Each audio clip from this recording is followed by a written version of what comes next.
কালকের তাপমাত্রা ছিল ৪৮ ডিগ্রি সেলসিয়াস। আর এই অতিরিক্ত গরমে আমি চলে এসেছিলাম আমার ব্রাইডের বাড়িতে। তো আমার ব্রাইডের লোকেশন ছিল বাসুদেবপুর। ফাইনালি এখানে এসে আমার একটা নতুন অভিজ্ঞতা হলো। আর এই অভিজ্ঞতাটা কী ছিল সেটা জানতে গেলে তোমাদেরকেও আমার ভিডিওটা শেষ পর্যন্ত দেখে নিতে হবে। তো আমি যখন মেকআপটা স্টার্ট করলাম হঠাৎ করে ইলেকট্রিক চলে গেল। তারপরে আমরা বারান্দায় দেখতেই পাচ্ছ যে হাত ফ্যান দিয়ে ওকে বাতাস করা হচ্ছে। কারণ এটা কোনো ওয়াটারপ্রুফ মেকআপ ছিল না, এটা নর্মাল মেকআপ ছিল। তো আমার ব্রাইড ভীষণ ঘেমে যাচ্ছিল, তো যার জন্য ওকে হাত ফ্যান দিয়ে বাতাস করা হচ্ছিল। আর আমাকে এখানে হেল্প করছিল আমার স্টুডেন্ট শ্রাবণী। এই গরমে আমি যখন দেখলাম বারান্দায় কোনো লাইট ভালো আসছে না, তখন আমি ছাদে চলে গেলাম। তবে হ্যাঁ, ওখানে কিন্তু হালকা প্রকৃতির বাতাসটা আমরা ফিল করছিলাম। তো দেখো, এই গরমে এত কষ্ট করে আমি মেকআপটা কমপ্লিট করেই ফেলেছিলাম।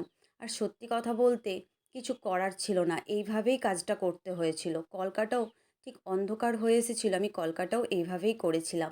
আর লিপস্টিকটাও আমি এই অন্ধকারেই লাগিয়েছিলাম। তবে ওর ফ্রেন্ডরা ভীষণ মজা করে করে এখানে গল্প করে করে আমরা কাজটা করছিলাম, যার জন্য কষ্টটা একটু কমই হচ্ছিল। তো ভীষণ এনজয় করছিল সবাই মিলে এখানে দাঁড়িয়ে দাঁড়িয়ে পুরো মেকআপগুলো দেখছিল ওর সমস্ত ফ্রেন্ড। একটা নতুন অভিজ্ঞতা হলো, তাই না?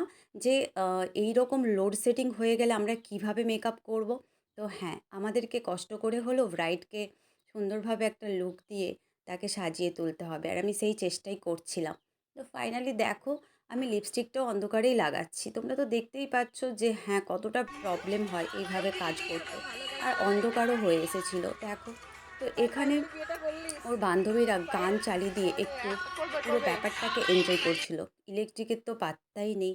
আর আমি আমার কাজ করেই যাচ্ছিলাম। আমি ইলেকট্রিকের আশা একেবারেই করছিলাম না। কারণ আমাকে ব্রাইডকে ঠিকঠাক টাইমে রেডি করে দিতে হবে।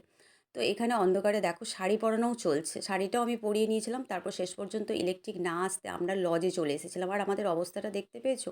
ভীষণ শরীরটা খারাপ লাগছিলো এই গরমে। লজেতে আসলাম, ওখানেও লোডশেডিং। জেনারেটর তো চলছিল, বাট ওখানে এসি একেবারেই চলছিল না। তাতেও আমাকে কাজটা করতে হয়েছিল। আর আমার কাছে দেখো কতটা মিষ্টি লাগছে। তোমরা কিন্তু অবশ্যই কমেন্ট করো যে আমি এত কষ্টের মাঝেও আমার ব্রাইডকে এরকম একটা লুক দিয়েছি, কেমন লাগলো। তো ফাইনালি দেখো, আমি আমার মিষ্টি ব্রাইডকে কিন্তু ওর জায়গাতে বসিয়ে দিয়েছিলাম টাইম মতো। ভীষণ মিষ্টি লাগছিল, মানে আমার তো ভালো লেগেছিল। আর ওর কাছ থেকেও আমি অবশ্যই জেনে নেব যে ওর লুকটা কেমন লেগেছে। হ্যাঁ, খুব ভালো লেগেছে। অনেক কষ্টের মধ্যে সত্যি সাজিয়েছে। তো তার মধ্যে খুব সুন্দর হয়েছে। ফুল স্যাটিসফাইড তো? হ্যাঁ, ফুল স্যাটিসফাইড। অবশ্যই কমেন্ট করো কেমন লাগলো। জোর করব না, ভালো লাগলে অবশ্যই কমেন্ট করো। আর এই গরমে অবশ্যই ভালো থেকো, সুস্থ থেকো। Tata, by.